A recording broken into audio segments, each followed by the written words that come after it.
Hello students, chemical kinetics के previous lecture में हम लोगों ने डिस्कस किया हुआ था ऑर्डर ऑफ रिएक्शंस के बारे में, और हम लोगों ने सीखा हुआ था कि जो ऑर्डर ऑफ रिएक्शन होता है ये आपका जीरो ऑर्डर हो सकता है, फर्स्ट ऑर्डर हो सकता है, सेकेंड ऑर्डर हो सकता है, फ्रैक्शनल ऑर्डर भी हो सकता है। Negative order, overall order of reaction negative नहीं हो सकता है। With respect to particular reactant in a reaction negative order हो सकता है, but overall order of a chemical reaction negative नहीं हो सकता है। चलिए इन ऑर्डर ऑफ रिएक्शंस के बारे में हम लोग डिस्कस करते हैं डिटेल में वन बाय वन। सबसे पहले आज का लेक्चर जो हम लोग शुरू करने वाले हैं जीरो ऑर्डर से शुरू करते हैं। तो जो टॉपिक है जीरो ऑर्डर ऑफ रिएक्शन, ध्यान दीजिए जो जीरो ऑर्डर ऑफ रिएक्शन होती है, जीरो ऑर्डर ऑफ रिएक्शन, ठीक है भाई। तो जीरो ऑर्डर ऑफ रिएक्शन जो होती है ये इन जनरल कॉम्प्लेक्स रिएक्शन होती है भाई, कॉम्प्लेक्स रिएक्शन।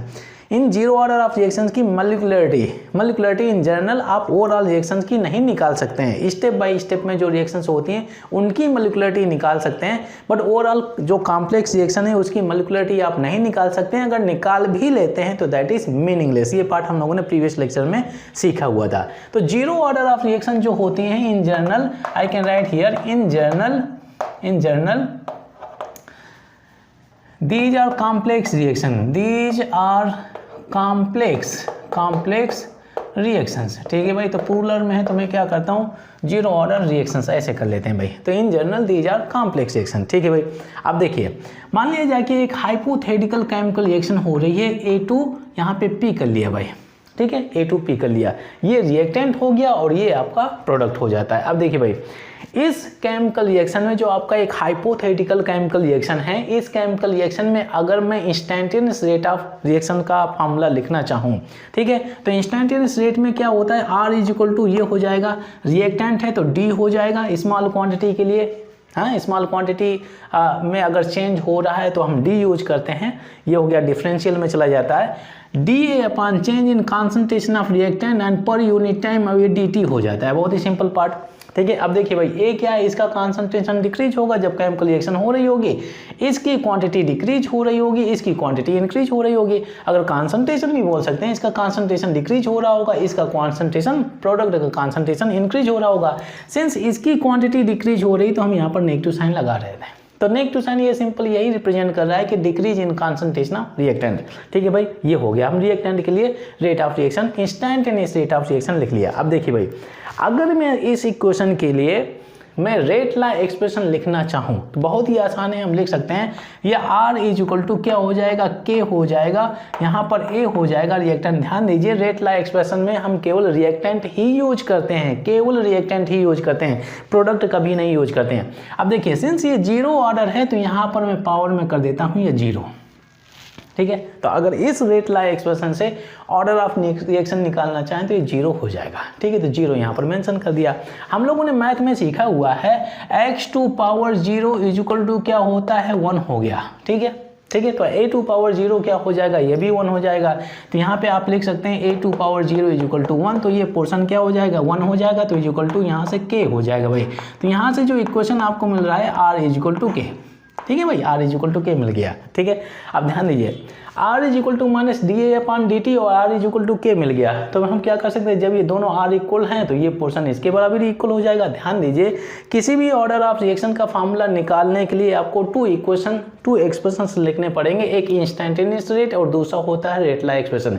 इन दोनों को यूज करके किसी भी ऑर्डर ऑफ रिएक्शन का फार्मूला आप डिटरमिन कर सकते हैं। आगे आने वाले लेक्चर में ये पार्ट देखेंगे, यही चीज़ हम रिपीट कर रहे होंगे। ये पार्ट बहुत ही आसान है, बहुत ही आसानी से आप समझ सकते हैं। अब देखिए भाई तो ये part R is equal to this one, R is equal to this one, तो this one is also is equal to K। तो हम लिख सकते हैं ये हो जाएगा आपका dA upon minus dA upon dt कर लिया और इज इक्वल टू ये हो गया K हो गया, ठीक है भाई। अच्छा मैं dt को इधर ट्रांसफर कर देता हूँ, बहुत ही सिंपल है। चलिए मैंने कर दिया dA हो गया और इज इक्वल टू यहाँ से K dt कर दिया, कोई दिक्कत वाली बात नहीं, ठीक है।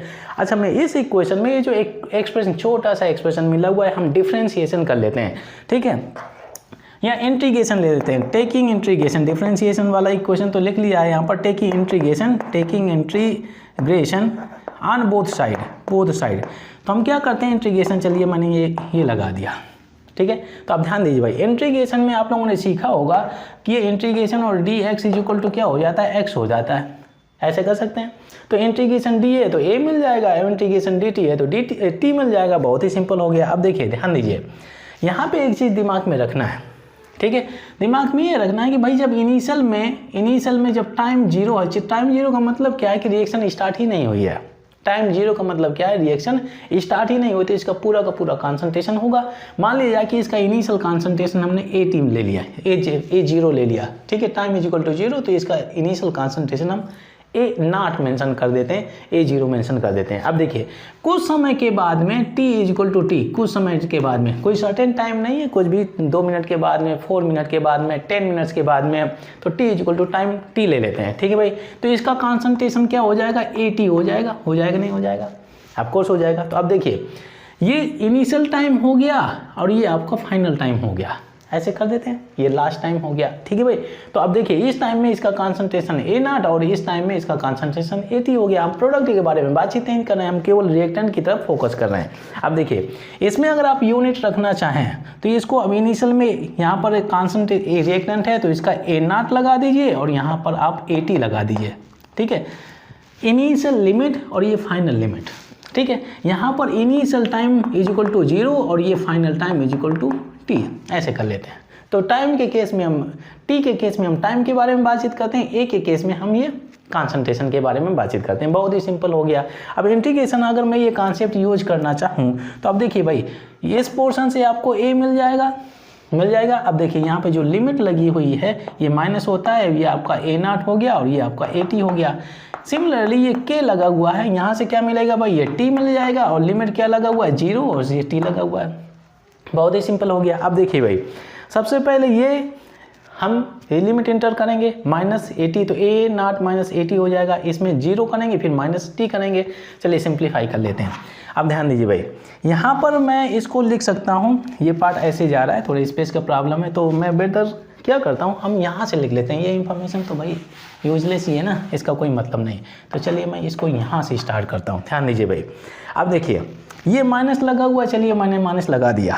अब ये ए नॉट है तो आप ब्रैकेट करिए, सबसे पहले आप इनिशियल यूनिट इंटर करिए, इनिशियल लिमिट, फिर इसके बाद में माइनस और ये फाइनल लिमिट हो जाएगा, ये 80 हो जाएगा। ये पार्ट हो गया इज इक्वल टू, यही सेम मेथड आप सेकेंड साइड कर लीजिए। के हो गया भाई, मैंने के लिख दिया, ठीक है। अब इसके बाद में जीरो इंटर करेंगे माइनस, फिर ये टी हो जाएगा, तो यहाँ पर क्या हो जाएगा, जीरो माइनस टी हो जाएगा। लीजिए ये हो गया भाई, बहुत ही सिंपल। यहाँ से आपका इक्वेशन मिलने वाला है, ठीक है। अब देखिए जब माइनस एंटर करेंगे तो ये हो जाएगा नेगेटिव, ये हो जाएगा पॉजिटिव, बहुत ही सिंपल। तो माइनस ए नॉट हो जाएगा और ये पॉजिटिव ए टी हो जाएगा, ठीक है भाई। यहाँ से माइनस के टी हो जाएगा, कर सकते हैं। माइनस ए नॉट को वहाँ पर एंटर ट्रांसफर किए तो A T is equal to ये हो जाएगा ए नॉट और ये सॉरी माइनस के टी तो बना ही रहेगा, माइनस के टी हो गया। ये फॉर्मूला मिल गया भाई, ठीक है। तो ये फाइनल कॉन्सेंट्रेशन हो गया टाइम टी पर, ये इनिशियल कॉन्सेंट्रेशन हो गया, ये रेट कांस्टेंट डला हुआ है और टी क्या हो गया भाई, टाइम हो गया। लीजिए ये आपका ये इक्वेशन आपका डेवलप हो जाता है। ये फर्स्ट ऑर्डर का इक्वेशन मिल गया भाई, ये फर्स्ट ऑर्डर का इक्वेशन मिल जाता है, ठीक है भाई। तो यहाँ पे अगर आप देखें तो ये क्या हो गया भाई, फाइनल कॉन्सेंट्रेशन, ये इनिशियल कॉन्सेंट्रेशन, ठीक है, ये रेट कांस्टेंट, ये टाइम हो गया। अब देखिए भाई यहाँ पे अगर इस इक्वेशन को y is equal to C minus M X के फॉर्म में रिप्रेजेंट करना चाहें, ठीक है, और यहाँ पर एक ग्राफ अगर आप प्लॉट करना चाहें तो यहाँ पर क्या हो जाएगा, 80 वर्सेस, यहाँ पर 80 वर्सेस किसके, यहाँ पर अगर time 80 versus final concentration versus time, अगर आप एक ग्राफ प्लॉट करना चाहें तो यहाँ पर देखिए नेगेटिव साइन लगा हुआ है, यहाँ पर मतलब आपको स्लोप डाउनवर्ड्स देखने को मिलेगा।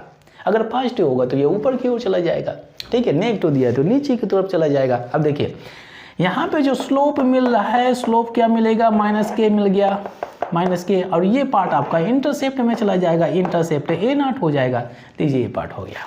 कभी कभी स्लोप से रिलेटेड भी क्वेश्चन पूछ लिया जाता है कि भाई जो आपका फर्स्ट ऑर्डर रिएक्शन हो रही है उसमें स्लोप क्या होता है, माइनस के हो जाता है, ठीक है। तो बहुत ही आसानी से इस पार्ट को किया जा सकता है, बहुत ही सिंपल कॉन्सेप्ट है, ठीक है।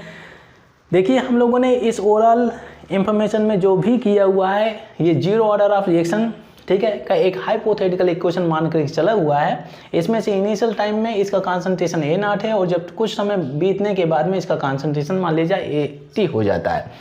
इस इक्वेशन के लिए आपको इंस्टेंटेनियस रेट ऑफ रिएक्शन लिखना है, इस इक्वेशन के लिए आपको रेट लॉ एक्सप्रेशन लिखना है। रेट लॉ एक्सप्रेशन कैसे लिखा जाता है प्रीवियस लेक्चर में हम लोगों ने सीखा हुआ है। उसमें हम लोगों ने सीखा हुआ था कि आर रेट जो होता है directly proportional to the concentration of A, तो R directly proportional to A, जब प्रोपोर्शनलिटी हटाएंगे तो आर इज इक्वल टू के और ए मिल जाएगा। और यहाँ पर जीरो ऑर्डर ऑफ रिएक्शन है तो ये आप लिख देंगे, बहुत ही पार्ट। हम इन दोनों इक्वेशन से ये पूरा सिंप्लीफाई करेंगे तो आपको ये फार्मूला मिल जाता है। ये है फार्मूला भाई। ये जीरो ऑर्डर से रिलेटेड कभी भी आपको न्यूमेरिकल मिले तो इस फार्मूला को यूज करिए और आप आसानी से आंसर कर सकते हैं। अगर फाइनल कॉन्सेंट्रेशन दिया हुआ है, ठीक है, रेट कांस्टेंट वैल्यू दी हुई है, टाइम दिया हुआ है, तो इनिशियल कॉन्सेंट्रेशन वैल्यू कैलकुलेट की जा सकती है। ये सिंपल पार्ट हो गया। अब देखिए भाई, अब हम बातचीत करते हैं हाफ लाइफ के बारे में। हाफ लाइफ के बारे में तो मुझे कुछ स्पेस चाहिए, तो इस पोर्शन को मैं हटाता हूँ, फिर इसके बाद में हम बातचीत करते हैं हाफ लाइफ के बारे में for zero order of reaction. हम लोग half life of zero order of reactions के बारे में बातचीत करते हैं। अब देखिए, जीरो ऑर्डर ऑफ रिएक्शन का जो फार्मूला हम लोगों ने निकाला हुआ है दैट इज AT, ठीक है, इज इक्वल टू ये A0 और माइनस KT निकाला हुआ है, ठीक है। इसको हम ब्रैकेट में बॉक्स में डाल देते हैं, ये बॉक्स में डाल दिया मैंने, ठीक है भाई। ये पार्ट हो गया, बहुत ही इंपॉर्टेंट फार्मूला है और बहुत ईजी फार्मूला है, ठीक है भाई। अब ध्यान दीजिए, हाफ लाइफ के बारे में बातचीत कर रहे हैं। चलिए मैं एक सेंटेंस लिख देता हूँ छोटा सा। हाफ लाइफ, हाफ लाइफ होता क्या है भाई, इसको हम रिप्रेजेंट करते हैं T हाफ से, स्मॉल t रहता है और ये हाफ लगा देते हैं, ठीक है। और इसमें ये क्या होता है, it is the time, it is the time for the concentration of reactant, for the concentration of reactant to reduce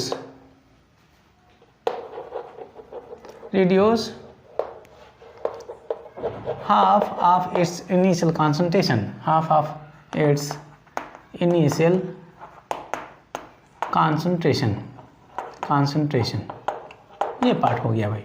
अब देखिए, अगर कोई रिएक्टेंट है उसका half of the concentration decrease हो जाता है और उसका हाफ ऑफ द पार्ट वो प्रोडक्ट में कन्वर्ट हो जाता है, तो जो टाइम लगता है उसका कॉन्सेंट्रेशन 50% रिड्यूस होने में, उसको हम हाफ लाइफ बोलते हैं। टाइम ही है, हाफ लाइफ क्या है भाई, टाइम है जिसमें 50% of the concentration of the reactant आपका रिड्यूस हो जाता है, ठीक है।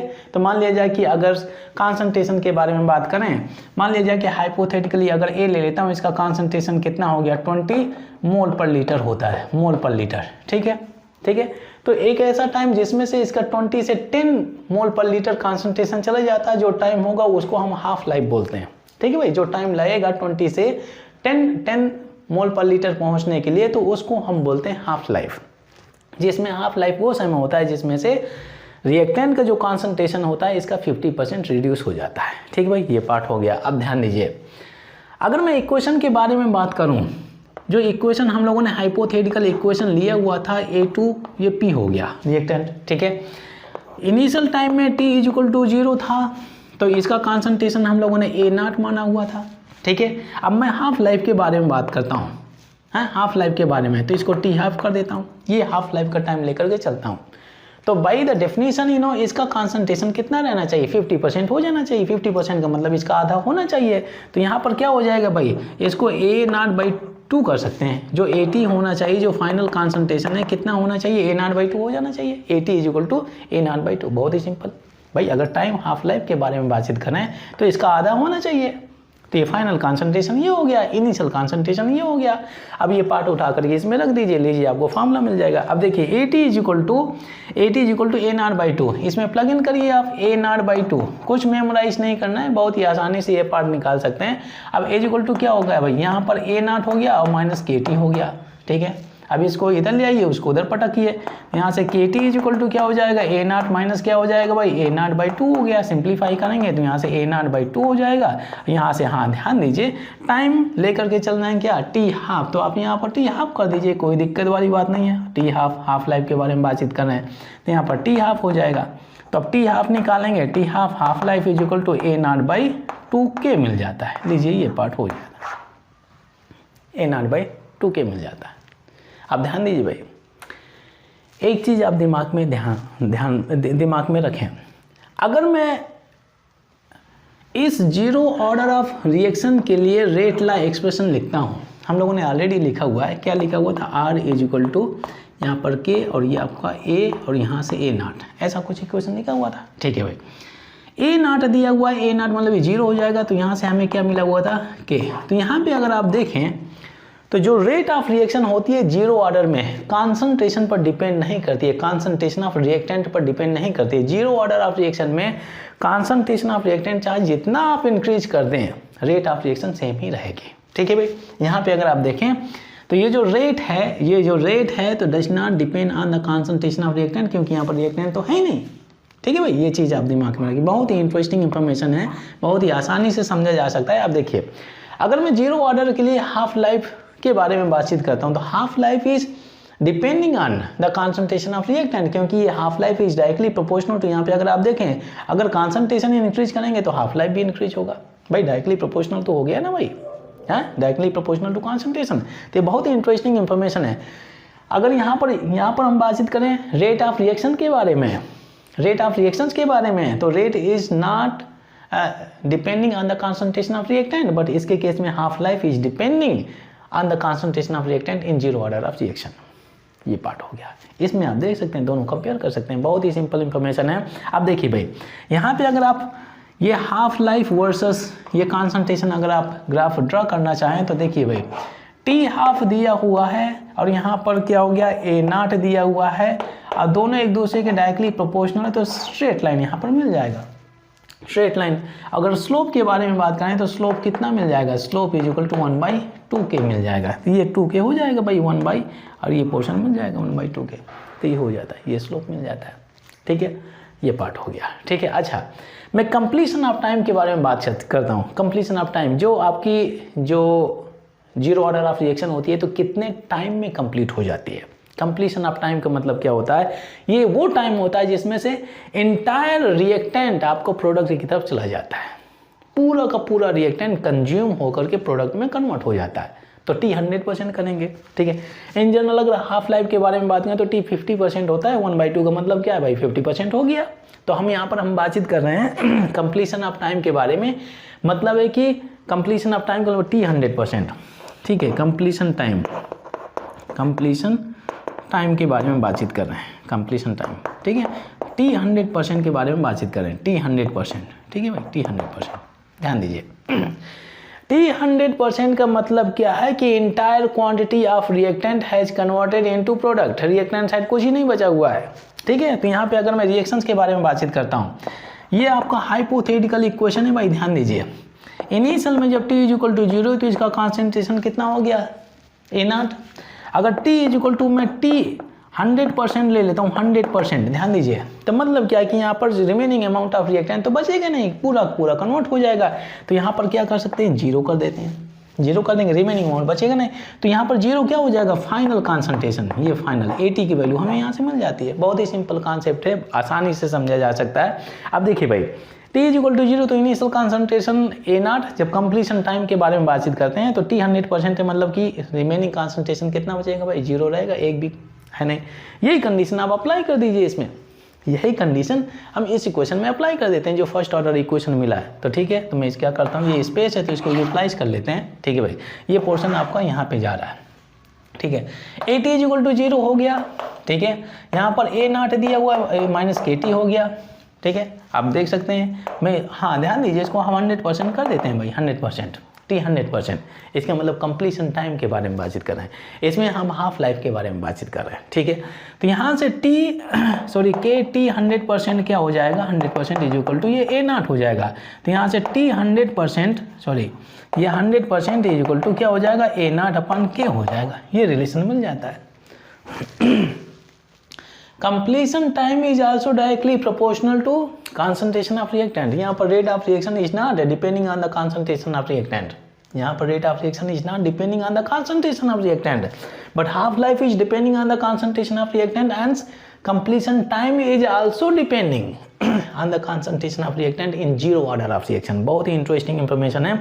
अब देखिए भाई, यहाँ पे अगर आप देखें कंप्लीशन टाइम वर्सेस कॉन्सेंट्रेशन, अगर आप ग्राफ ड्रा करेंगे तो ऐसा कुछ मिलेगा, और इसमें स्लोप कितना हो जाएगा, 1/k हो जाएगा। अब ध्यान दीजिए भाई, अगर मैं हाफ लाइफ और कंप्लीशन टाइम को मैं अगर रिलेट करना चाहूँ तो हम लोगों ने क्या रिलेशन देखा हुआ है भाई, T half is equal to A naught by 2k हो गया। तो ए नॉट बाई के की वैल्यू मैं यहाँ से निकाल सकता हूँ, ए नॉट बाई के की वैल्यू हमें चाहिए। तो यहाँ से अगर आप देखें तो 2 को इधर ट्रांसफर करूँगा तो देखिए यहाँ से आपको मिल जाएगा A naught by K is equal to 2 T half मिल जाएगा।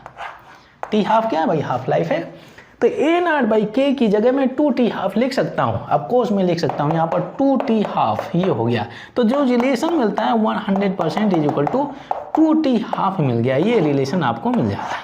तो देखिए यहाँ से जो हमें मैसेज मिलता है, मैसेज ये है कि जो जीरो ऑर्डर ऑफ रिएक्शन होती है तो 2 हाफ लाइफ में कंप्लीट हो जाती है। बहुत ही सिंपल और बहुत ही इंटरेस्टिंग इंफॉर्मेशन है। ये जो जीरो ऑर्डर ऑफ रिएक्शन होती है 2 हाफ लाइफ में, 2 हाफ लाइफ में कंप्लीट होती है। 2 हाफ लाइफ से ज़्यादा हाफ लाइफ आपको मिलेगी नहीं, ठीक है ना भाई। यहाँ से completion time 2 half life, maximum 2 half life में जीरो ऑर्डर ऑफ रिएक्शन आपकी बिल्कुल कंप्लीट हो जाती है, फिनिश हो जाती है, ठीक है। ये पार्ट बहुत ही इंटरेस्टिंग इंफॉर्मेशन है। चलिए अब इसके बाद में हम लोग बातचीत करते हैं फर्स्ट ऑर्डर ऑफ रिएक्शन के बारे में। Next is first order of reaction, मैं यहाँ पे लिख देता हूँ, ये हो गया आपका फर्स्ट ऑर्डर ऑफ रिएक्शन, ठीक है भाई। फर्स्ट ऑर्डर ऑफ रिएक्शन, उन रिएक्शन के बारे में बातचीत करते हैं जिनकी ऑर्डर ऑफ रिएक्शन 1 होती है, ठीक है भाई। वही सेम कॉन्सेप्ट, यहाँ पर मैंने एक हाइपोथेटिकल इक्वेशन ले लिया A2P, ये रिएक्टेंट हो गया, ये प्रोडक्ट है। अब इस इक्वेशन के लिए अगर मुझे लिखना है, क्या लिखना है, इंस्टेंटेनियस रेट ऑफ रिएक्शन, तो यहाँ पर R इज इक्वल टू क्या लिख सकता हूँ, माइनस ये dA/dt हो जाएगा, बहुत ही सिंपल, ठीक है। Change in concentration of reactant per unit time, इसका कॉन्सेंट्रेशन डिक्रीज हो रहा है, माइनस लगा दिया। अगर इसी इक्वेशन के लिए मुझे रेटला एक्सप्रेशन लिखना है तो क्या हो जाएगा, R इज इक्वल टू ए के और यहाँ पर हो जाएगा A, और ऑर्डर ऑफ रिएक्शन क्या है भाई, 1 है। तो चलिए मैंने यहाँ पर 1, एक ही बात है। अब देखिए भाई, इन दोनों इक्वेशन को यूज करके आप फर्स्ट ऑर्डर ऑफ रिएक्शन का इक्वेशन डेवलप कर सकते हैं। बहुत ही आसान सा इंफॉर्मेशन है। अब देखिए ध्यान दीजिए, अगर मैं टाइम 0 के बारे में बात करूं तो reaction has not started yet, तो इसका मतलब कॉन्सेंट्रेशन इसका कितना हो गया, ए नॉट, और time is equal to T, मतलब कुछ समय के बाद में इसका कॉन्सेंट्रेशन कितना हो जाएगा, AT, चेंज इन कॉन्सेंट्रेशन, ठीक है भाई, ये हो गया। अब देखिए इन दोनों एक्सप्रेशन को यूज करिए, तो R is equal to this one, R is equal to this one, तो ये दोनों एक दूसरे के बराबर हो जाएंगे, मैथमेटिकल कॉन्सेप्ट है। तो यहाँ से माइनस dA/dt कर लीजिए और इज इक्वल टू क्या हो जाएगा, K, और ये A हो गया भाई, R हटा देते हैं, ठीक है भाई। अब ध्यान दीजिए, मैं क्या करता हूँ, इस A को इधर ले आता हूँ, dt को उधर भेज देता हूँ। एक रीजन है भाई यहाँ पर, क्योंकि ये पार्ट हमारे लिए आसान रहेगा इंटीग्रेशन के लिए, इसी वजह से ये पार्ट करते हैं इंटीग्रेशन में। अब देखिए हम इंटीग्रेशन यहाँ पर लिख देते हैं, वही सेम पार्ट जो हम लोगों ने जीरो ऑर्डर में किया था, taking integration on both side, integration on both side, दोनों साइड कर दीजिए आप, taking integration on both side. तो मैं लीजिए यहाँ पे कर दिया, इसको यहाँ पे कर लिया। अब ध्यान दीजिए, आप लोगों ने मैथमेटिक्स में जो IIT के मैथमेटिक्स के MPC स्टूडेंट्स है वो जानते होंगे इस फार्मूला को, dx/x को मैं लिख सकता हूँ ln x लिख सकता हूँ, ये फार्मूला आप दिमाग में रखें। तो भाई यहाँ पे अगर आपका दिया हुआ है dx/a की जगह dA/a दिया तो ln ये क्या हो गया, नेचुरल लॉग हो जाएगा, तो ln a लिख सकते हैं, कोई बात नहीं। यूनिट वही सेम यूनिट यूज करने वाले हैं, इनिशियल यूनिट, फाइनल यूनिट, ठीक है, इनिशियल टाइम, फाइनल टाइम। तो यहाँ पर आप इनिशियल कॉन्सेंट्रेशन और ये फाइनल कॉन्सेंट्रेशन, ये इनिशियल टाइम, ये फाइनल टाइम, बस हो गया, बस अब ये ऑलमोस्ट पूरा हो गया भाई। अब देखिए यहाँ पर क्या हो जाएगा, इसका पोर्शन, ये इंटीग्रेशन का पार्ट कितना हो जाएगा, ये ln a मिल गया भाई, ठीक है। ये नेगेटिव साइन ये रख दिया मैंने, ये आप लिमिट लगा दीजिए, ये A0 है, ये AT हो गया। इस साइड आप करेंगे तो K, तो यहाँ पर इसका भाई इसका क्या हो जाएगा, ये dx है तो इक्वल टू x मिल जाएगा, तो इंटीग्रेशन dt दिया तो t मिल जाएगा, t लगा दीजिए, ये आपका 0 हो गया लिमिट, और ये आपका फाइनल टाइम हो गया, बस सिंप्लीफाई कर लीजिए। तो यहाँ से अगर आप देखें तो क्या हो जाएगा, ln, ये सबसे पहले इनिशियल फिर इसके बाद में फाइनल, तो A0 माइनस ये ln और ये हो गया AT, ठीक है। सिमिलरली K करेंगे यहाँ पर तो ये 0 माइनस ये T हो जाएगा, ठीक है भाई। अब आगे चलते हैं, इसमें अगर आप देखें तो अगर मैं माइनस को अंदर ले जाता हूँ, कोई दिक्कत वाली बात नहीं, यहाँ से भी माइनस मिलने वाला है, ठीक है, ध्यान दीजिए। तो ये हो गया, मैं इसको ऐसे कर देता हूँ मिक्स ना हो जाए, ठीक है। तो ये माइनस दिया हुआ है, क्या हो गया, ln A0, ये हो गया ln 80 हो गया, ठीक है, इज इक्वल टू माइनस ये KT मिल गया।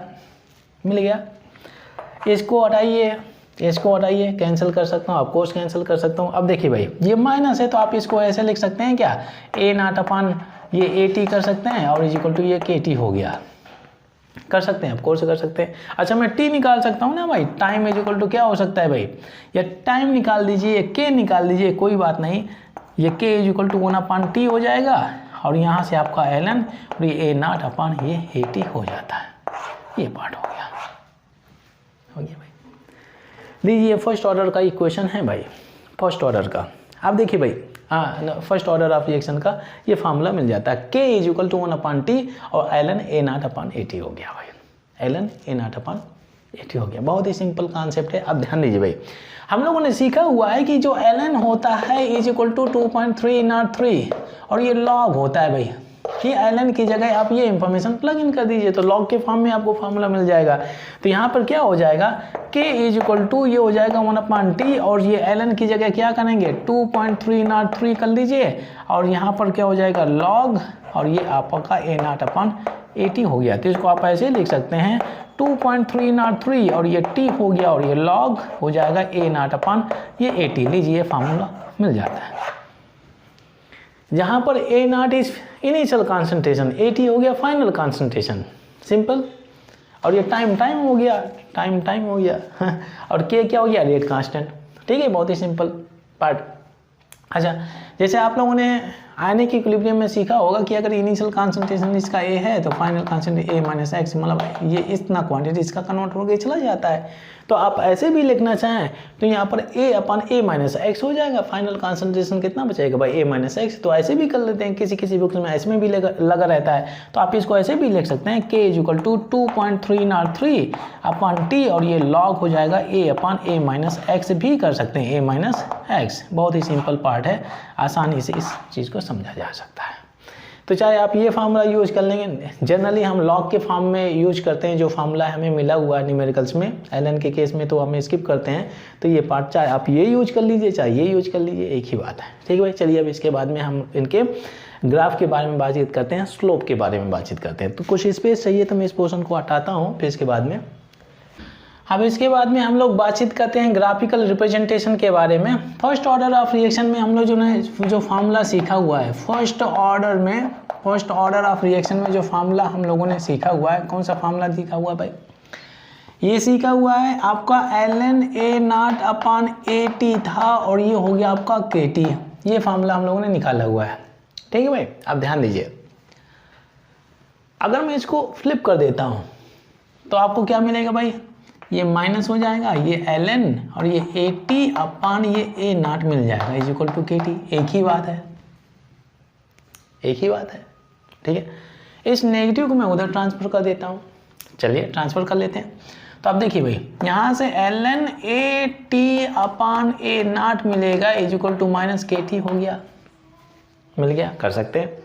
अच्छा मैं इसको ऐसे भी लिख सकता हूँ ln 80 माइनस ln A0 is equal to minus KT, कर सकते हैं, ऑफकोर्स कर सकता हूँ। अब देखिए मैं सिचुएशन क्रिएट कर रहा हूँ, कुछ मेमोराइज करने की ज़रूरत नहीं है, बहुत ही ये पार्ट हमें ऑलरेडी मिला हुआ है, यहाँ से डेवलप कर सकते हैं। हालांकि अगर आप देखें ये इक्वेशन भी हमें पहले ही मिला हुआ है, जब आप टू इक्वेशन को यूज करके instantaneous rate of reaction rate law expression को यूज करके जब आप इस इक्वेशन को फॉर्मुलेट कर रहे होते हैं तो ये पार्ट आपको मिला हुआ होता है, ठीक है। यहाँ से हम यहाँ पहुँचते हैं, वही पार्ट मैंने लिख दिया, कोई नई इंफॉर्मेशन नहीं है। अब देखिए भाई, इस पोर्शन को मैं इधर ट्रांसफर करता हूँ। हम लोग करने की कोशिश क्या कर रहे हैं भाई, यहाँ पर हम कर रहे हैं जो ग्राफ हम लोग प्लॉट करने वाले हैं, तो फाइनल कॉन्सेंट्रेशन वर्सेस टाइम। तो इस इक्वेशन को, इस एक्सप्रेशन को हम डेवलप करना चाहते हैं in the form of y is equal to c minus mx या c प्लस mx, उस फॉर्म में डेवलप करना चाहते हैं। तो इसी वजह से ये पार्ट हम कर रहे हैं, ठीक है भाई। तो यहाँ पर ln और ये 80 हो गया, इधर ट्रांसफर करेंगे तो ये आपका क्या हो जाएगा भाई, ये ln और ये A0 ये पॉजिटिव में चला जाएगा, माइनस ये KT मिल गया, ये मिल गया भाई, ये इक्वेशन मिल गया। y is equal to c minus ये mx हो गया। लीजिए इसी के बारे में बातचीत कर रहा था।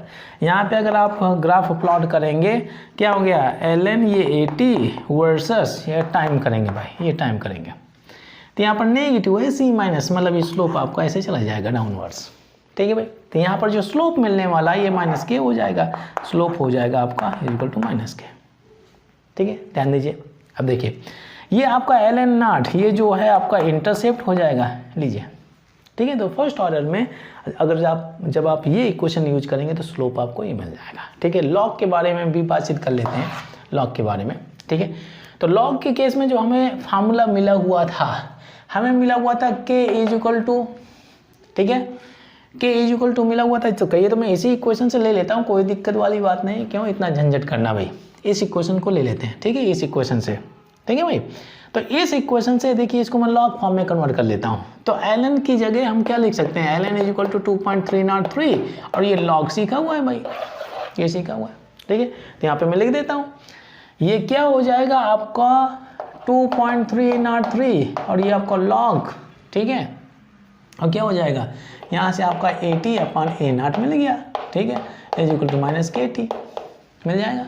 इसको ट्रांसफर करिए उधर से, तो लॉग हो गया भाई 80 ये a0 हो गया इज इक्वल टू माइनस के अपॉन 2.303 हो जाएगा, 303 और ये टाइम हो जाएगा, टाइम हो गया।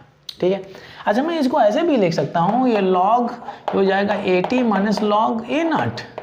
ठीक है भाई, अब माइनस ये क्या हो जाएगा KT अपॉन 2.303 हो जाएगा।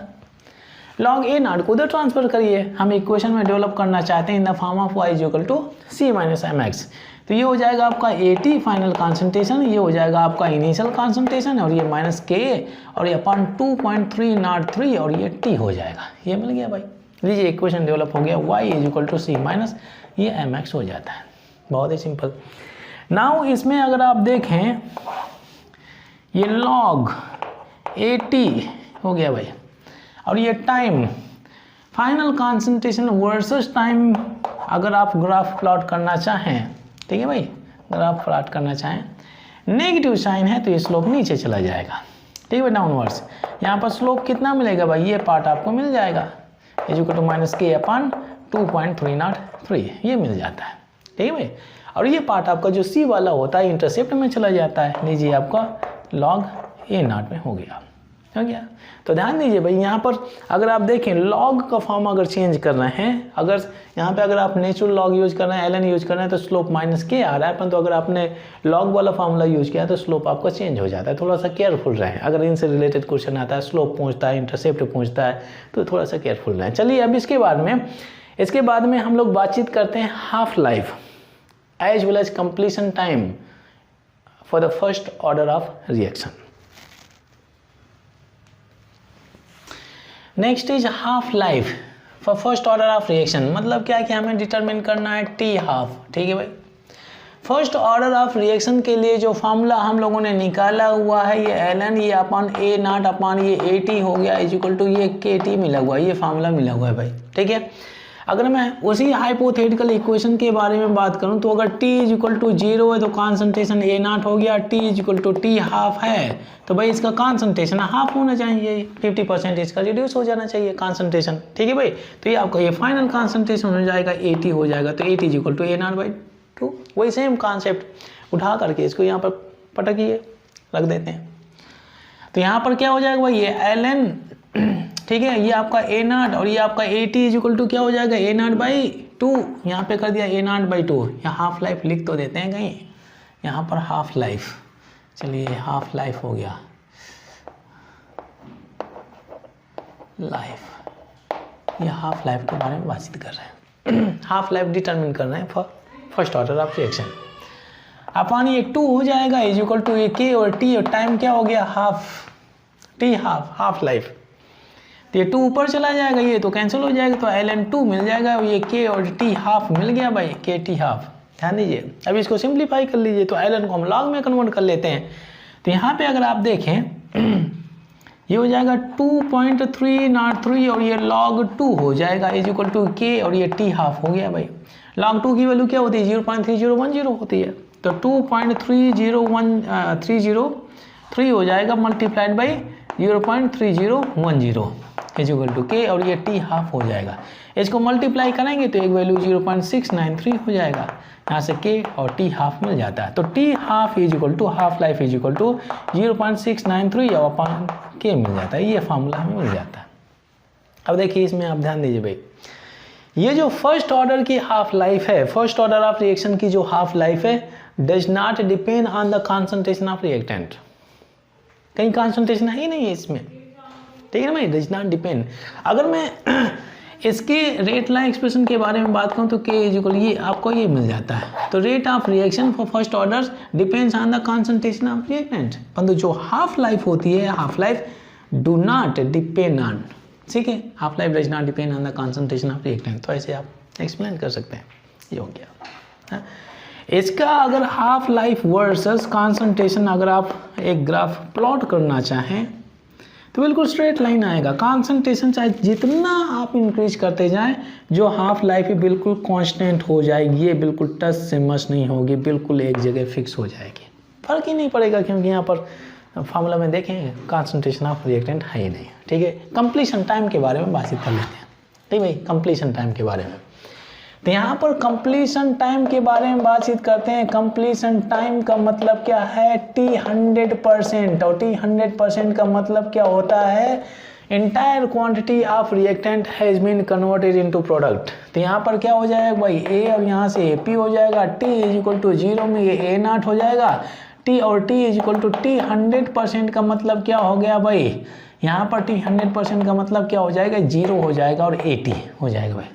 यहाँ पर जो remaining amount of concentration of reactant है पूरा का पूरा प्रोडक्ट में चला जाएगा, तो फाइनल कॉन्सेंट्रेशन 0 रह जाएगा। अब यही कंडीशन आप इस इक्वेशन में अप्लाई कर दीजिए, इस इक्वेशन में ध्यान दीजिए भाई। तो यहाँ पर क्या हो जाएगा, ये ln और ये A नॉट अपॉन ये आपका क्या हो जाएगा, 0 हो जाएगा भाई 0, और A इक्वल टू ये K और ये T, ये 100%, T 100%, ये T 100%, ठीक है भाई।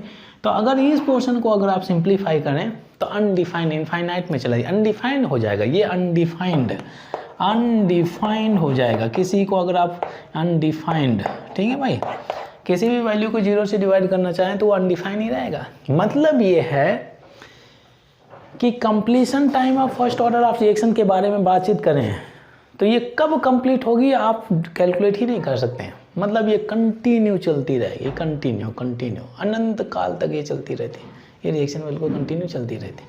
जैसे न्यूक्लियर रिएक्शंस होती हैं तो ये कंटिन्यू चलती रहती हैं, फिशन फ्यूजन के बारे में सुना होगा, कंटिन्यू चलती रहती है, कंटिन्यू, ठीक है। जो आपका जो सोलर सिस्टम है, जो सन है, वो उसमें से कंटिन्यू रिएक्शंस होती रहती हैं, कंटिन्यू रिएक्शंस होती रहती हैं। तो ये पार्ट हो गया। मतलब क्या है कि आप फर्स्ट ऑर्डर ऑफ रिएक्शन ये कब कंप्लीट होगी, it can not be calculated, ये चीज़ आप कैलकुलेट नहीं कर सकते हैं, ठीक है भाई। चलिए अब इसके बाद में हम लोग सेकेंड ऑर्डर ऑफ रिएक्शन के बारे में बातचीत करते हैं। Next is second order of reaction. यहाँ पे मैं लिख देता हूँ सेकेंड ऑर्डर ऑफ रिएक्शन, ठीक है भाई। सेकेंड ऑर्डर ऑफ रिएक्शन के बारे में बातचीत करते हैं, ठीक है भाई। फिर से हाइपोथेटिकल इक्वेशन ले लेते हैं, ये A हो गया और यहाँ पर P हो गया, ठीक है, हाइपोथेटिकल इक्वेशन। अब इस इक्वेशन में वही same concept, instantaneous rate of reaction लिखिए, R इज इक्वल टू क्या हो जाएगा, -dA/dt हो जाएगा, dt कर दिया भाई। Change in concentration of reactant per unit time, decrease हो रहा है तो माइनस कर दिया। रेट लॉ एक्सप्रेशन लिखेंगे, R is equal to K और यहाँ पर A हो जाएगा। ध्यान दीजिए भाई, कौन सी ऑर्डर ऑफ रिएक्शन है, सेकेंड है, तो चलिए यहाँ पर लिख दीजिए। अब कॉन्सेंट्रेशन टर्म रिप्रेजेंट कर रहा है भाई, सेकेंड ऑर्डर हो गया भाई। अब देखिए वही पार्ट आप लिख दीजिए, यहाँ से T इज इक्वल टू 0 है तो A नॉट हो गया, T is equal to T है तो यहाँ पर क्या हो जाएगा, AT हो गया, ये फाइनल कॉन्सेंट्रेशन हो गया। इन दोनों इक्वेशन को यूज करके आप इसका फार्मूला निकाल लीजिए, ठीक है भाई। तो यहाँ से आपका dA अपान ये क्या हो जाएगा, dt, और यहाँ से आपका K और यहाँ से A2 हो गया भाई, ठीक है। अच्छा ये dA है तो इसको आप इधर ही ले आइए, तो -dA अपान क्या हो जाएगा, ये A और ये स्क्वायर हो गया और यहाँ से K, ये dt हो जाता है। इंटीग्रेशन ले लीजिए, इंटीग्रेशन कर लिया, taking integration on both side, यहाँ पे लिख दीजिए आप taking integration on both side, दोनों साइड आपने कर दिया। अब देखिए भाई इस पार्ट को सॉल्व करने के लिए थोड़ा मैथमेटिकल पार्ट है। एक फार्मूला होता है x⁴n और ये यहाँ पर dx दिया हुआ है, dx दिया हुआ है, तो x⁴n+1 और यहाँ पर n+1 हो जाता है, ये फार्मूला होता है भाई, ठीक है। इस पार्ट को आप ऐसे एक्सप्रेस कर सकते हैं। तो यहाँ पर अगर आप देखें तो भाई x की जगह a दिया हुआ है, सेम पार्ट हो गया, ठीक है, एक्स की जगह यहाँ पर ए दिया हुआ। ध्यान दीजिए, इस पार्ट को इस पोर्शन को मैं इस फॉर्म में लिख लेता हूँ, लिख सकता हूँ, ऑफकोर्स लिख सकता हूँ। अब देखिए भाई, ये इंटीग्रेशन हो गया, ए टू ए स्क्वायर है, तो यहाँ पर अगर ऊपर लाऊंगा तो ए टू पावर माइनस 2 हो जाएगा, सीधी बात। और यहाँ पे आपका क्या हो जाएगा, चलिए ब्रैकेट लगा देते हैं, कोई कन्फ्यूजन ना हो भाई, कहेंगे ब्रैकेट कहाँ उड़ा दिया। और ये डी ए हो जाएगा, और यहाँ से ये के और ये डी टी हो जाएगा। कर सकते हैं, कर सकते हैं। अब देखिए भाई, इसको सिंप्लीफाई करिए, तो ये तो माइनस लगा हुआ है ए, और ये क्या है भाई, -2 है, तो एन की वैल्यू यहाँ पर क्या हो जाएगी, -2 हो जाएगी। तो -2 + 1 अपन -2 और +1 ऐसे आएगा। सिंप्लीफाई करिए तो ये आपका क्या हो जाएगा, ए टू पावर -1, और यहाँ पर कितना हो जाएगा, -1 हो जाएगा। तो ये माइनस और माइनस इसको कैंसिल करेगा भाई, ये माइनस आ रहा है, ये माइनस है, इस माइनस को कैंसिल करेगा तो +2 हो जाएगा, ए टू पावर -1 मिलेगा। ठीक है भाई, तो ए टू पावर -1 को a लिख सकता हूँ, ऑफ कोर्स लिख सकता हूँ, बहुत ही सिंपल हो गया। तो ये नेगेटिव भी चला गया भाई, तो यहाँ पर आप कर सकते हैं 1/a कर सकते हैं। ठीक है भाई, यूनिट आप मेंशन कर दीजिए, initial concentration, final concentration, limit mention कर देते हैं। इनिशियल लिमिट, ये फाइनल लिमिट, इनिशियल टाइम 0 हो गया, ये फाइनल टाइम t हो गया। ठीक है, तो इक्वल टू क्या हो जाएगा, के, यहाँ से t हो जाएगा, और यहाँ पर 0 हो जाएगा, यहाँ पर t कर दीजिए, वही सेम कॉन्सेप्ट। यहाँ पर आप a0 कर दीजिए, यहाँ पर at कर दीजिए। ठीक है, आगे चलते हैं। ठीक है, आगे चलते हैं। तो पहले इसकी वैल्यू इंटर करेंगे, फिर इसको इंटर करेंगे, तो यहाँ पर क्या हो जाएगा, यहाँ से 1/a0 हो जाएगा -1/, ठीक है, at हो जाएगा, at हो जाएगा। ठीक है, इक्वल टू यहाँ पर क्या करेंगे भाई, के, और यहाँ से क्या हो जाएगा, t, 0 - t हो जाएगा। सिंप्लीफाई करेंगे तो यहाँ से अपन 1/a0 - 1/at मिल जाएगा। ठीक है भाई, और यहाँ से आपका kt मिल जाएगा, माइनस मिल जाएगा kt, ये पार्ट मिल गया। ठीक है, अच्छा, इसमें अगर आप इस पोर्शन को उधर ट्रांसफ़र भी करना चाहें या ना भी ट्रांसफ़र करना है तो माइनस से डिवाइड कर दीजिए, तो क्या हो जाएगा, 1/at हो जाएगा, ये क्या हो जाएगा, 1/a0 हो जाएगा, इक्वल टू kt हो जाएगा। ऐसे भी कर सकते हैं। ठीक है, इसको उधर ट्रांसफ़र करिए तो यहाँ पर क्या हो जाएगा, 1/at इक्वल टू 1/a0 और प्लस kt हो जाएगा, kt। ठीक है, ये पार्ट हो गया। अगर यहाँ पर आप y equal to c + mx हो जाएगा, mx। ठीक है, तो यहाँ पे अगर कुछ ऐसा प्लॉटिंग करना चाहें ग्राफ की, 1/at ये कुछ करेंगे, इसको आप y मान लीजिए और वर्सेस टाइम, तो यहाँ पर आपका कुछ ऐसे आ जाएगा, क्योंकि प्लस है ना भाई, प्लस। स्लोप क्या हो जाएगा, स्लोप इक्वल टू क्या हो जाएगा, स्लोप के, और यहाँ पर इंटरसेप्ट जो मिलेगा 1/a0 ये मिल जाएगा। ऐसे भी कर सकते हैं।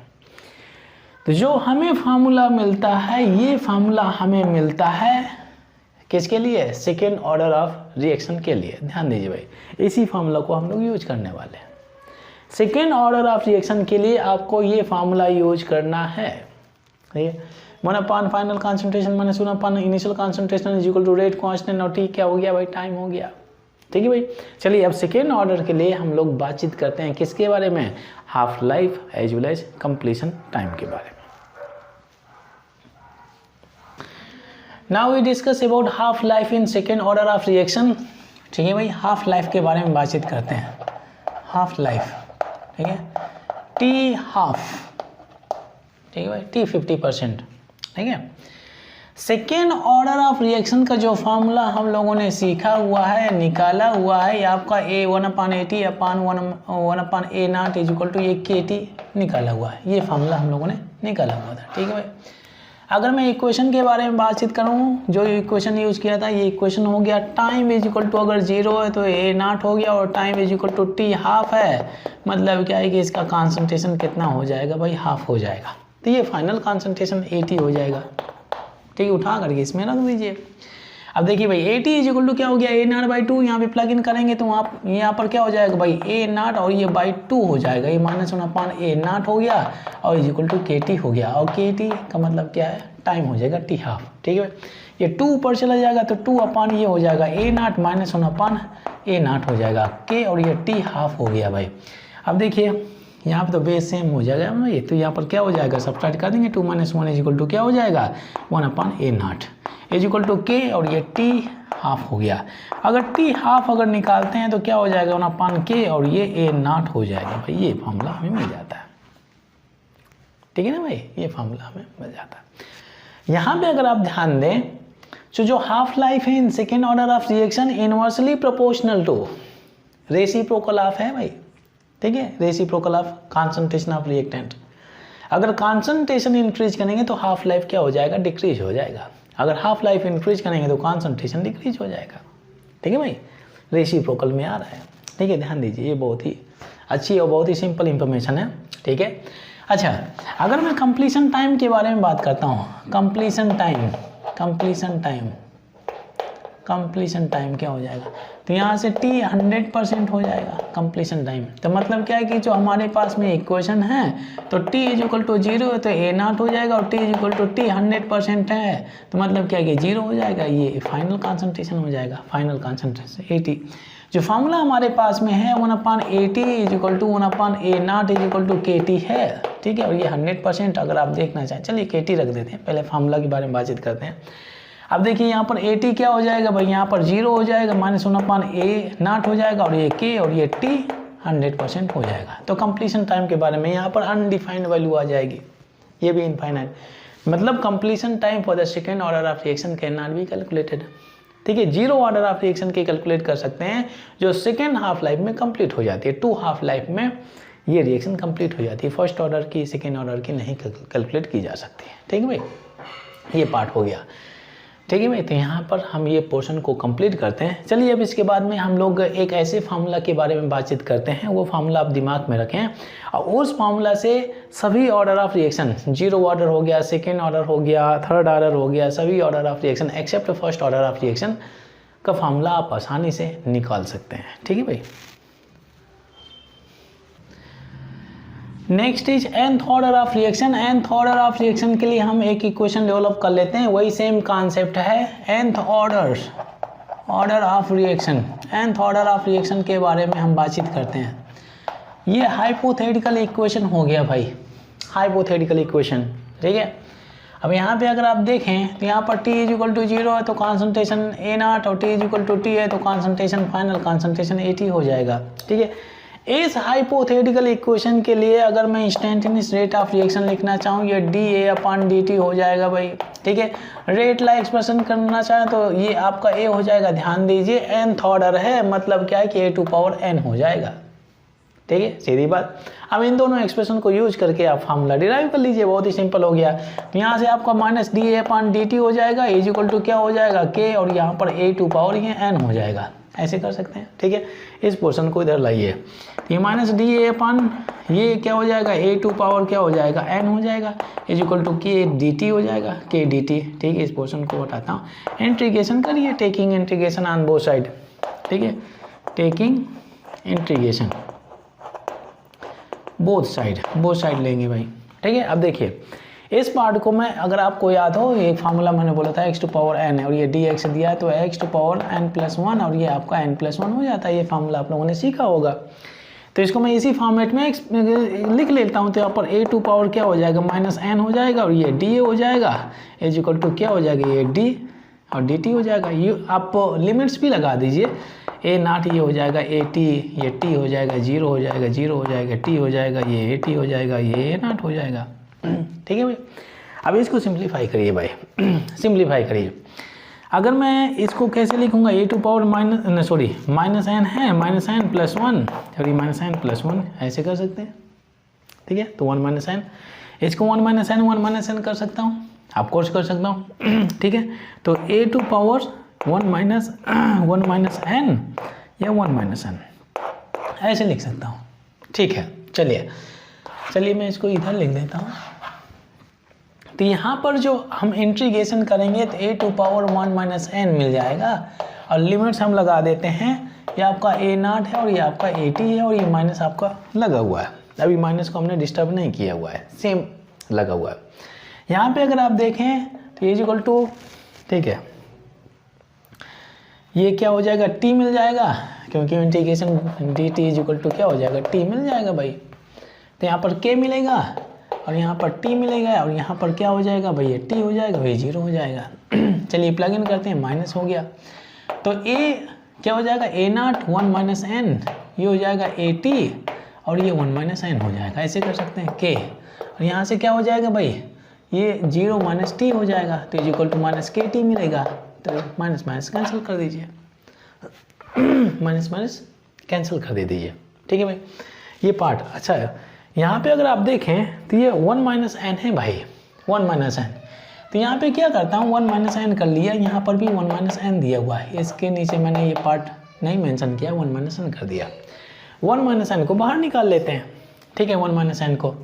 तो यहाँ पर 1 माइनस एन कर लिया, ठीक है, ब्रैकेट में क्या हो जाएगा, ए नॉट 1 माइनस एन, ये हो गया ए टी 1 माइनस एन हो गया, इज इक्वल टू क्या हो जाएगा, ये के और टी हो गया भाई, ठीक है, के टी हो जाता है। अब यहाँ पे अगर आप देखें, इसको आप ऐसे भी लिख सकते हैं, K is equal to 1/1 minus N, ये टी हो गया, और ब्रैकेट में 1/, सॉरी, इसको आप ऐसे रखना दीजिए, कोई दिक्कत वाली बात नहीं है, ए नॉट 1 माइनस एन और ये ए टी 1 माइनस एन, ये फार्मूला हमें मिल जाता है, ये फार्मूला हमें मिल जाता है। ठीक है भाई। अब देखिए भाई, क्वेश्चन ये राइज होता है कि भाई ये nth ऑर्डर के लिए जो हमें ये फार्मूला निकाला हुआ है, क्यों निकाला हुआ है। ठीक है भाई, इसमें आप 0 ऑर्डर ऑफ का फार्मूला निकाल सकते हैं, 0 ऑर्डर ऑफ रिएक्शन का। अगर 0 ऑर्डर ऑफ रिएक्शन का फार्मूला निकालना है तो n की वैल्यू क्या हो जाएगी, 0 हो जाएगी। यहाँ पर first 0 order of reaction, first 0 order, ठीक है भाई, n की वैल्यू 0 हो जाएगी, 0 यहाँ पे प्लग इन करिए, ठीक है। तो k इज इक्वल टू यहाँ पर 1/1 माइनस 0 हो जाएगा, तो यहाँ 1 बचेगा, ये t बचा हुआ है, ठीक है, ठीक है। अब ध्यान दीजिए भाई, यहाँ पे अगर आप देखें ए नॉट 1 माइनस 0 हो जाएगा, तो 1 ही बचेगा, तो यहाँ पर आपका ए नॉट बचेगा। ए टी हो गया, 1 माइनस 0 हो जाएगा, तो 1 ही बचेगा। लीजिए ये फार्मूला तो हम लोगों ने सीखा हुआ है, ठीक है भाई। के टी इज इक्वल टू, आप इसको ऐसे भी लिख सकते हैं, K T is equal to A naught minus A T, ठीक है। ये A T is equal to यहाँ पर क्या हो जाएगा, A naught plus K T, ये फार्मूला 0 ऑर्डर का फार्मूला मिल जाता है, ठीक है भाई। तो वही पार्ट है कि इवन इफ अगर आप फर्स्ट ऑर्डर का, सेकेंड ऑर्डर, फर्स्ट ऑर्डर का, हालांकि इस फार्मूला से नहीं निकाल सकते हैं, क्योंकि फर्स्ट ऑर्डर के लिए n की वैल्यू क्या हो जाएगी, 1 हो जाएगी।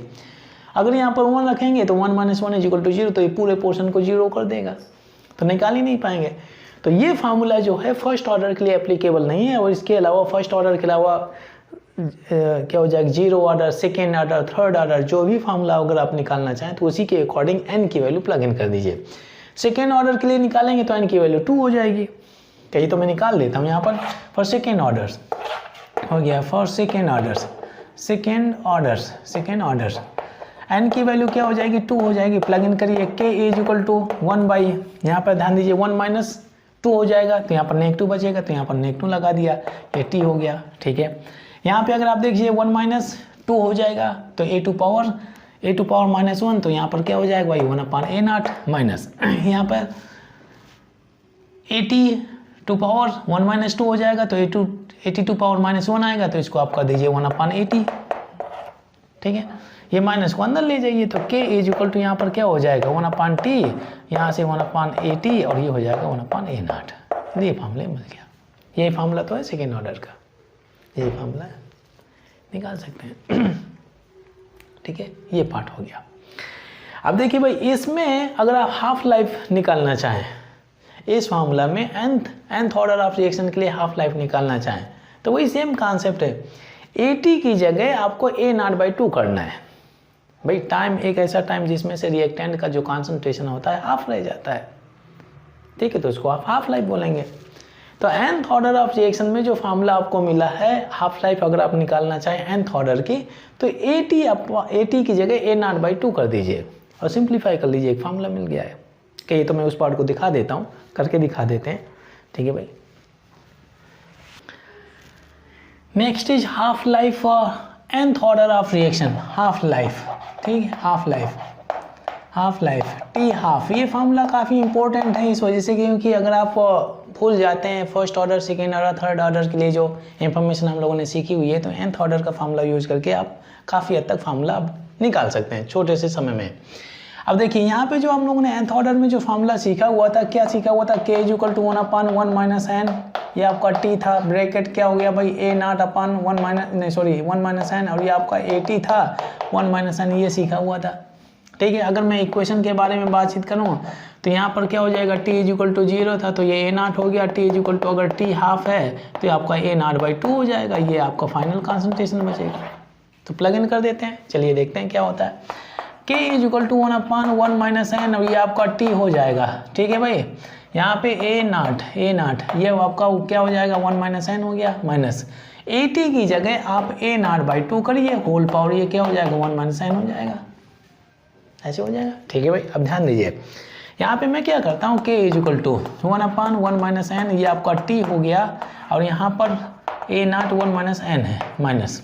अच्छा, मैं इस t को ऊपर लाता हूँ, 2t को ऊपर लाता हूँ, तो यहाँ पर अगर आप ध्यान दें तो a0 टू पावर क्या रहेगा भाई, a0 टू पावर अगर आप देखें तो ये आपका, इसको मैं लिख सकता हूँ, ठीक है, कोई दिक्कत वाली बात नहीं, इसको मैं लिख सकता हूँ a2 पावर 1 - n, और इसको 2 पावर 1 - n, ऐसे कर लेते हैं। ठीक है भाई, ठीक है।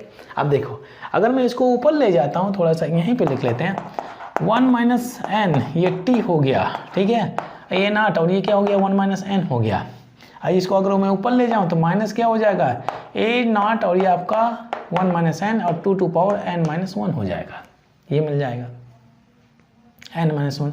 ये इसको आप ऐसे ही रखा रहने दीजिए, कोई दिक्कत वाली बात नहीं है। या मैं थोड़ा इसको डायरेक्टली सिंप्लीफाई कर लेता हूँ, कॉमन ही ले लेते हैं ये दोनों चीज़ें, क्यों इतना में सब करना है। ठीक है भाई, तो मैं क्या करता हूँ, a0 to power 1 - n, a0 to power 1 - n बाहर ही निकाल लेते हैं, सिंपल हो जाएगा। तो यहाँ पर क्या हो जाएगा, 1 - n ये t हो गया, चलिए इसको मैं बाहर निकाल लिया, a0 1 - n हो गया, तो 1 माइनस क्या हो जाएगा, 1/2 टू पावर 1 - n हो जाएगा, ऐसे कर सकते हैं। ठीक है, अच्छा भाई, यहाँ पर a0 क्या हो जाएगा, 1 - n/1 - n, और ये t हो जाएगा। ठीक है भाई, तो 2 पावर 1 - n और ये -1/2 पावर n 1 - n हो जाएगा, ये मिल गया। अब देखिए भाई, यहाँ पर k है, यहाँ पर k है। ठीक है, तो अगर आप ध्यान दें, ये इंटायर पोर्शन तो आपको कांस्टेंट रहेगा। अगर मैं कांस्टेंट ले लेता हूँ तो k इज, ठीक है भाई, t½ कहाँ गया, t½ ये t½ हो गया, अरे t½ मेंशन कर लेते हैं भाई, ये t½ हो गया, ये t½ हो गया, ये t½ तो कर दीजिए, इधर t½ तो कर दीजिए, तभी तो कन्फ्यूजन मुझे दिख रहा था कहाँ पर मिस कर दिया। ठीक है, t½ तो t½ मैं इधर ले आता हूँ, t½ इधर ले आता हूँ। ठीक है भाई, t½ मैं इधर ले आता हूँ, हाँ अब सही है, वही मुझे थोड़ी लग रहा था कांस्टेंट वाला कि t½ इधर ले आया, k इधर ले आया। ठीक है, तो ये t½ = क्योंकि ये t½ चेंज भी हो सकता है ना भाई। ठीक है, अब ये आपका a0 टू पावर हो गया 1 - n अपान ये हो जाएगा आपका 1 - n, और ये k हो जाएगा। ठीक है, अब इसके बाद में यहाँ पे अगर आप ध्यान दें क्या हो जाएगा, यहाँ पे अगर आप ध्यान दें, ठीक है भाई, ये हो गया आपका 2 पावर 1 - n माइनस, और यहाँ पर हो जाएगा 2 पावर 1 - n, ये हो गया। ठीक है, अब यहाँ पे ध्यान दीजिए, ये पूरा का पूरा पोर्शन आपका कांस्टेंट हो गया।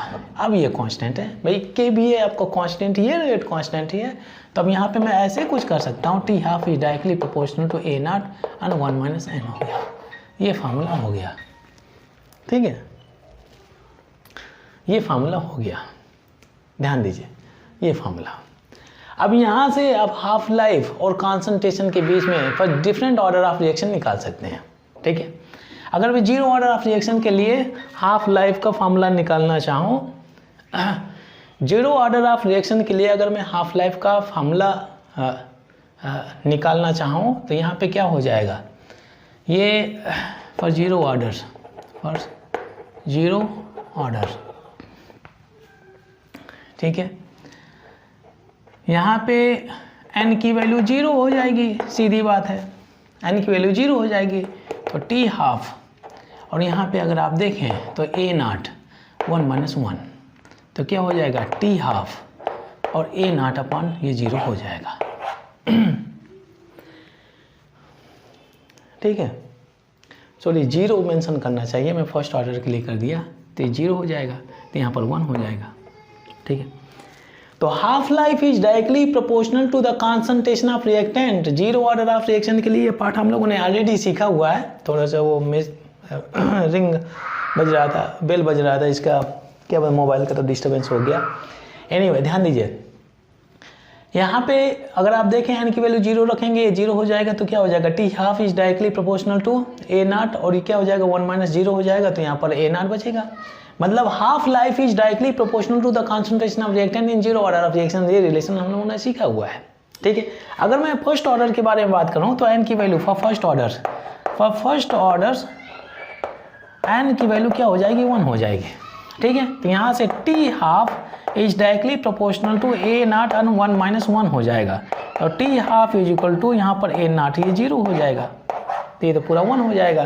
तो T half life do not depend on the concentration of, क्या हो जाएगा, रिएक्टेंट ऑन द कॉन्सेंट्रेशन। इसके केस में हम लोगों ने फार्मूला सीखा हुआ था, क्या था भाई, T half is equal to 0.693 upon K, ये फार्मूला सीखा हुआ था, इसमें कॉन्सेंट्रेशन ही नहीं है।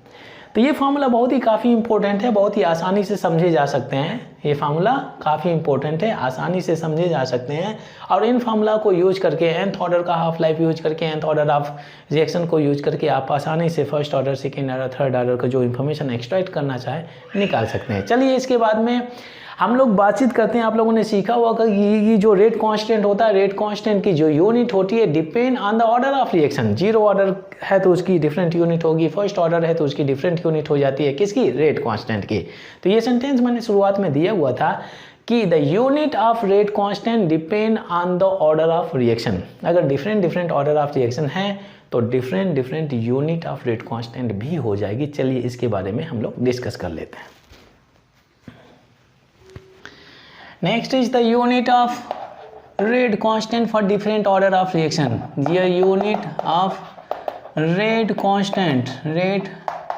constant ये क्या हो गया, ठीक है भाई। मान लीजिए कि एक रिएक्शन हो रही है, वही हाइपोथेटिकल, पूरे इस इंटायर वीडियो में यही इक्वेशन को लेकर के पूरा ऑलमोस्ट ये टॉपिक जो है ना कंप्लीट कर दिया भाई, हाँ ठीक है।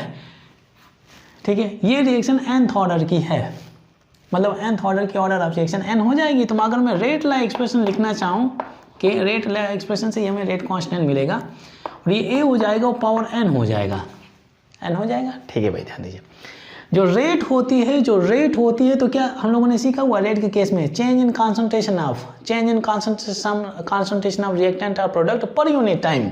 अगर आपको याद हो तो यहाँ पे हम लोगों ने लिखा हुआ था R equal to change in concentration and per unit time हो गया भाई, टाइम तो टाइम सेकेंड में हो जाएगा, कॉन्सेंट्रेशन किस में हो जाएगा, मोल पर लीटर हो जाएगा, मोल पर लीटर। तो इसमें R की यूनिट अगर आप निकालना चाहें तो ये हो जाएगा मोल पर लीटर, और ये टाइम ऊपर ले जाएगी तो पर सेकेंड हो जाएगा, पर सेकेंड। तो R की यूनिट ये मिल जाएगी, रेट ऑफ रिएक्शन की यूनिट ये मिल जाती है, यहाँ से मिल जाता है। चाहे आप ये फार्मूला आप लेकर के चलिए, एवरेज रेट ऑफ रिएक्शन चाहे इंस्टेंटेनियस रेट ऑफ रिएक्शन, तो दोनों के केस में रेट ऑफ रिएक्शन की जो यूनिट होती है मोल पर लीटर पर सेकेंड मिल जाती है। तो ये पार्ट मैं यहाँ पे लिख देता हूँ, मोल पर लीटर पर सेकेंड हो गया इज इक्वल टू, ये रेट कांस्टेंट हो गया। अब ये रिएक्टेंट है, रिएक्टेंट का कॉन्सेंट्रेशन किसे, मोल पर लीटर से रिप्रेजेंट करते हैं, मोल पर लीटर से, और ये पावर n हो गया। हमें k की यूनिट निकालनी है तो इसको इधर लाइए, ठीक है। तो ये मोल पर लीटर पर सेकेंड हो गया, डिवाइडेड बाई ये पार्ट हो गया मोल और पर लीटर, 2 पावर्स क्या हो जाएगा, n हो जाएगा, ठीक है भाई, इज इक्वल टू k हो गया, ठीक है। ये भी आपका है मोल पर लीटर 2 पावर 1 कर लीजिए, एक ही बात है, मोल पर लीटर 2 पावर n हो गया। आप इस सब्सट्रैक्ट करेंगे तो क्या हो जाएगा, मोल पर लीटर 2 पावर क्या हो जाएगा 1 माइनस n, और ये पर सेकेंड हो जाएगा इज इक्वल टू k हो गया भाई, ठीक है। ये फार्मूला हमें मिल जाएगा, ये फार्मूला। अब इस फार्मूला को यूज करके किसी भी ऑर्डर ऑफ रिएक्शन की यूनिट ऑफ रेट कांस्टेंट निकाल सकते हैं, ठीक है भाई। चलिए मैं दिखा देता हूँ आपको, k इज इक्वल टू क्या हो गया भाई, मोल पर लीटर 2 पावर ये क्या हो गया 1 माइनस n, ये पर सेकेंड हो गया। ये फार्मूला आप दिमाग में रखें, ये हो गया, ये जो एक्सप्रेशन है आप दिमाग में रखें। फॉर जीरो ऑर्डर आप निकालिए, फॉर जीरो ऑर्डर अगर आप रेट कांस्टेंट की यूनिट निकालना चाहें फॉर जीरो ऑर्डर, तो n की वैल्यू क्या हो जाएगी, 0 हो जाएगी भाई, 0 कर लीजिए। तो प्लग इन करिए यहाँ पर, k इज इक्वल टू मोल पर लीटर यहाँ पर 1 माइनस 0 हो जाएगा, 1 माइनस 0 और ये पर सेकेंड हो जाएगा। तो सिंप्लीफाई करेंगे तो 1 ही रहेगा, तो यहाँ से हो जाएगा मोल पर लीटर और ये पर सेकेंड हो गया। अगर आपको याद हो जीरो ऑर्डर ऑफ रिएक्शन में हम लोगों ने सीखा हुआ था R इज इक्वल टू के होता है, does not depend on the concentration of reactant. तो जो भी R की यूनिट होगी वही रेट कांस्टेंट की यूनिट होगी, तो वही मोल पर लीटर पर सेकेंड, मोल पर लीटर पर सेकेंड, मोल पर लीटर पर सेकेंड, मोल पर लीटर पर सेकेंड। बहुत ही सिंपल। फर्स्ट ऑर्डर के लिए निकालिए, for first order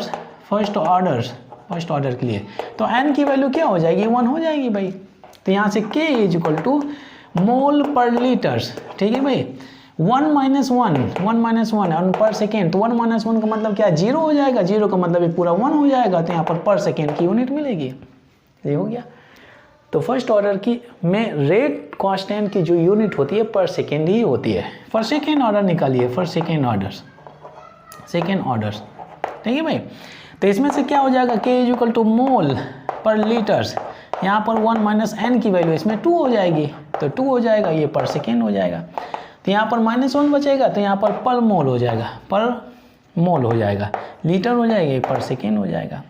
k is equal ये यूनिट मिल जाती है आपकी किसकी, ठीक है भाई।